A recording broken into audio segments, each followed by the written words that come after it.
Hello friends, આજે આપણે perfect માપ સાથે એકદમ દાણેદાર એવો રવો બનાવીશું, જે જરાય ચીકણો નહીં થાય અને એકદમ છૂટો છૂટો રવો બનીને તૈયાર થશે.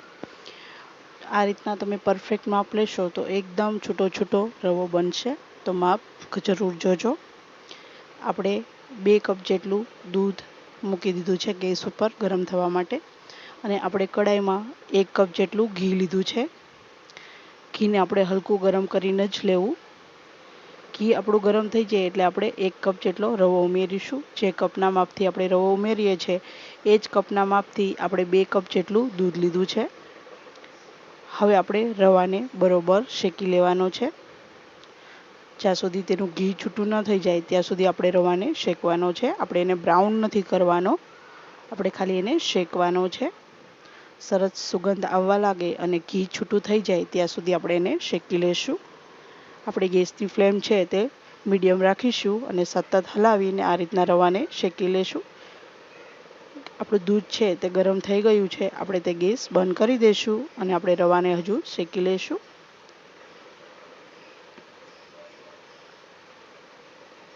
આ રીતના આપણો રવો શેકાઈ જાય ત્યાં સુધી આપણે એને શેકી લેવાનો છે. તમે જોઈ શકો છો ઘી છે તે છૂટું પડવા લાગ્યું છે અને રવામાં પણ બબલ્સ થવા લાગ્યા છે. મીન્સ આપણો રવો શેકાઈ ગયો છે. હવે આપણે થોડું થોડું કરી અને દૂધ એડ કરી દઈશું. દૂધ આપણે થોડું થોડું જ એડ કરવાનું છે, એકસાથે એડ કરવાનું નથી. દૂધ એડ કરશું એટલે થોડું ઉઠશે, એટલે ખાસ ધ્યાન રાખી અને દૂધ એડ કરવું. આ રીતના દૂધ એડ કરી અને મિક્સ કરી લેશું અને હજુ આપણે થોડું થોડું કરી બધું દૂધ છે તે એડ કરી દઈશું.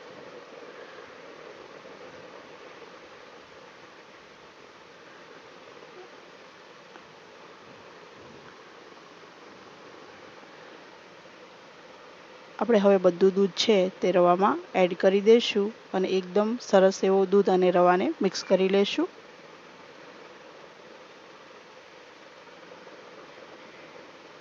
હવે આપણે આને સરસ એવો મિક્સ કરી લેશું.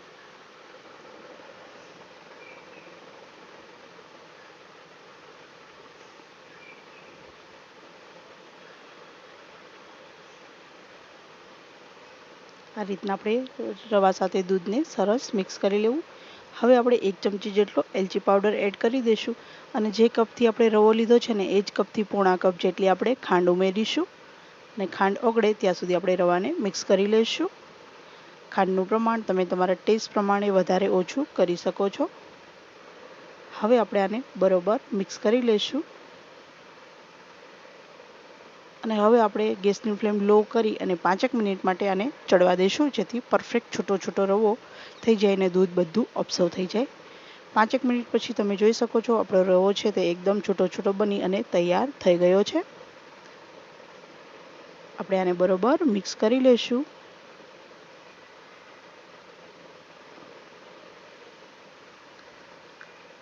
આપણે જે કપથી રવાનું માપ લીધું છે એ જ કપથી આપણે 2 કપ દૂધ અને પોણો કપ ખાંડ લીધી છે. આ પરફેક્ટ માપ છે. આ રીતના બનાવશો તો આ જ રીતના સરસ છૂટો છૂટો રવો બની તૈયાર થઈ જશે. હવે આપણે થોડા ડ્રાયફ્રૂટ એડ કરી દીધા છે. ડ્રાયફ્રૂટને બરાબર રવા સાથે મિક્સ કરી લઈશું અને ગેસની ફ્લેમ બંધ કરી ગરમ ગરમ રવાને આપણે સર્વ કરી લઈશું. તો તમે જોઈ શકો છો ખૂબ જ ટેસ્ટી અને કણીદાર એવો આપણો રવો બની અને તૈયાર થઈ ગયો છે. જો આ રીતના તમે આ પરફેક્ટ માપ સાથે બનાવશો તો જરાય ચીકણો નહીં થાય અને જે પ્રસાદમાં જે રીતના છૂટો છૂટો રવો મળે છે એ રીતના રવો બની અને તૈયાર થઈ જશે. જો મારી આ રેસીપી તમને સારી લાગી હોય તો મારી ચેનલને લાઇક, શેર, સબસ્ક્રાઈબ કરવાનું ભૂલશો નહીં. આવજો. ફરી મળીશું નવા વિડીયો.